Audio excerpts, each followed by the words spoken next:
A Blurring Line, Chapter 11, A Deadly Muse, Part 2. Leon arrived on Gaius's heels. Arthur was quick to explain what had happened. Gaius stared at the painting. It was clear that Merlin was fighting whatever this was. How long she could keep it up or survive it all as a painting, Arthur didn't know. "Have you ever seen anything like this before?" he asked, eyes still fixed on the moving painting. Gaius nodded. "I have, sire. Or rather, I have heard of it. It's called a pentibunto. A living painting. It's a creature called to life by a sorcerer through blood magic. It's a complex process, and the creature it creates seeks to draw others into the painting, as it appears to have done to Merlin." "Can she be saved?" Leon asked, looking at Gaius. "We can do nothing for her. She must rescue herself," Gaius said, and Leon frowned. "What do you mean?" Arthur asked. He was practically breathless. "I've never been on the other side of it, but if the legends are true, then she has to get back to the frame and break through it. If she can, she should be able to make it back out." "And if she can't?" Leon asked. Arthur shot him a look.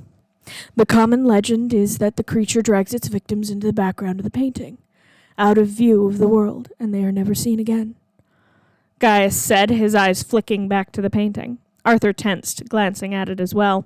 Merlin was still in view. The creature now had its back to them. It was between her and them now. Arthur hadn't paid close attention to the background of the painting until now.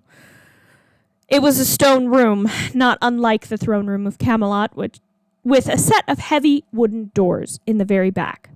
They were open, a crack, and his heart dropped at the thought of Merlin vanishing behind them forever. Was there really nothing he could do to help? No, there was something he could do. "Sir Leon, I want you to figure out who really sent this painting.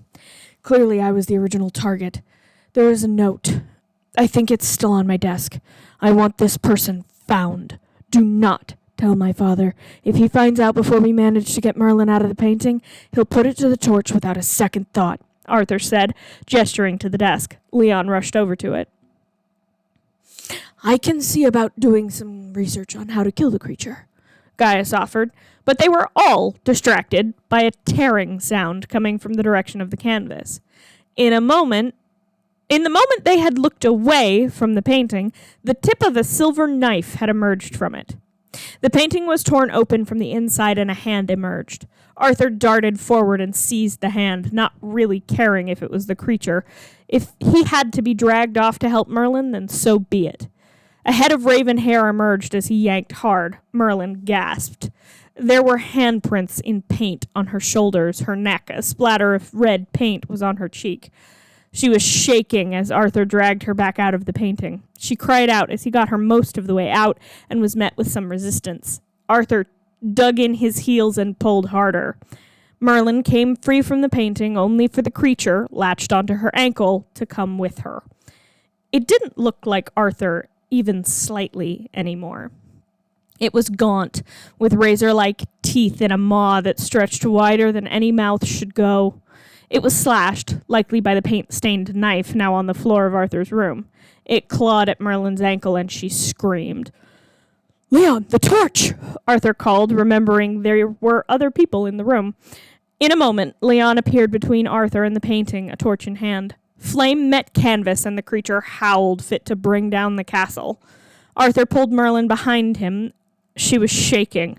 The creature let out another howl of pain before it fell silent and still halfway out of the painting. The flame spread, engulfing the creature as well as more guards came running. Leon reeled back from the painting, and he and Arthur got Gaius and Merlin out of his room as the guards rushed in to put out the fire. Arthur turned his attention to Merlin fully. She was splattered with paint the shade of blood, but too thick to actually be that. "Are you all right?" he asked, gently brushing the paint away from her cheek. She flinched slightly, then nodded. The warning bells were ringing. Arthur could hear his father's footsteps coming down the hall. Merlin seemed mostly unharmed, and he needed Leon here. He turned to the two guards who had been there from the beginning. "Help Gaius get her back to his chambers. Get them whatever they need." Arthur, what the blazes is happening here? Uther demanded as the guards helped Merlin on her way. Uther's expression darkened as the situation was explained. Do we have any idea who may have sent the cursed painting? He demanded. Leon stepped forward, holding out the note that had come with the painting.